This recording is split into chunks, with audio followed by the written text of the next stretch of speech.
עברה תקופה שהסופה כיסתה הכל ולא נותרה פיסת שמיים. הימים ימי גאות, רק השפל בא בליל. אתמול הייתי בטקס יום הזיכרון בפנימייה, וסיפרו לי אנשים מחזור מעליו, מחזור מתחתיו, בוגרים, שהספיק להם מפגש קטן עם נתי כדי ללכת שבי אחריו.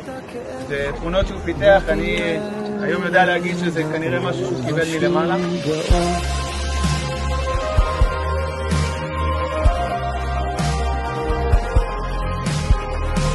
כשאני טובעת, אין צורך שתתארו לי את המים, לא את צבעם, לא את עומקם, הרי אני חשה אותם עד צווארי.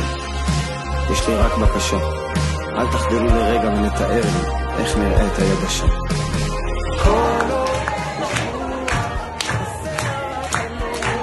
בוקר טוב לכולם, בוקר טוב,